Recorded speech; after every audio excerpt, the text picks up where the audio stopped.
بہت سمے پہلے کی بات ہے۔ پرم پور کے جنگل میں ایک بنٹی کبوتر رہتا تھا۔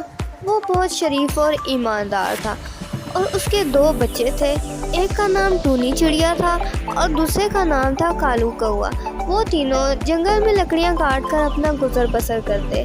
ایک مرتبہ بنٹی کبوتر بہت بیمار پڑ گیا اور وہ اپنے بچوں سے کہنے لگا، پیارے بچوں، دیکھو میرے بچنے کی کوئی امید نہیں ہے۔ میں نے بہت علاج کرایا لیکن میں ٹھیک نہیں ہو پایا۔ کالو بیٹا، میرے بعد اپنی بہن ٹونی چڑیا کا خیال رکھنا۔ میرے پاس تم لوگوں کے لیے زیادہ کچھ نہیں ہے، بس ایک یہ آم کا درخت، ایک گائے اور ایک چادر ہے، اسے تم آپس میں بانٹ لینا۔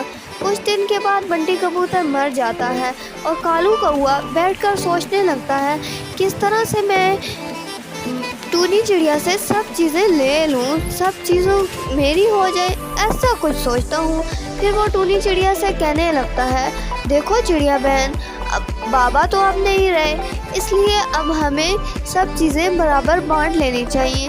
بابا کی چادر دن میں تم رکھنا اور رات کو میری، اسی طرح آم کا درخت والا اوپر والا حصہ میرا اور نیچے والا تمہارا، گائے کا اگلا حصہ تمہارا اور پیچھے والا حصہ میرا۔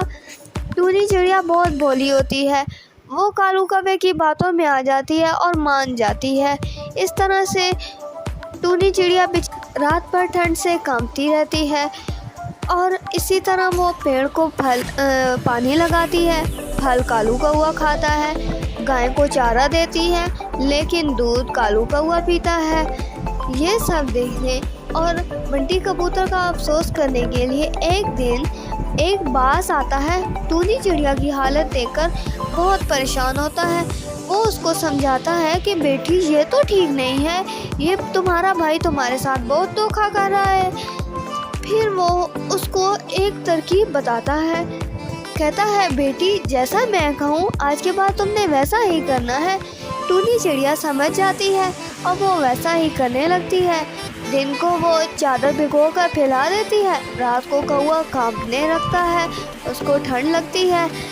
ٹونی چڑیا پیڑ کو پانی دینا بند کر دیتی ہے، بکری کو چارہ کھلانا بند کر دیتی ہے۔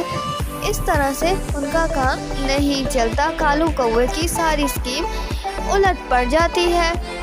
تو کچھ دن کے بعد وہ باز پھر آتا ہے اور کالو کوے کو سمجھاتا ہے کہ تم اپنی بہن کو بیوقوف بنا رہے ہو، یہ بالکل بھی ٹھیک نہیں ہے، تمہیں ایسا کرنا چاہیے، تم دونوں کو مل کر رہنا چاہیے، اس سے تمہارے بابا خوش ہوں گے۔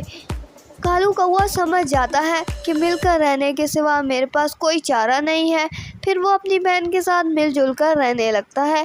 کیسی لگی آپ کو یہ سٹوری؟ کمنٹ سیکشن میں ضرور بتائیے گا۔ Like, subscribe and share to make me happy. Thank you.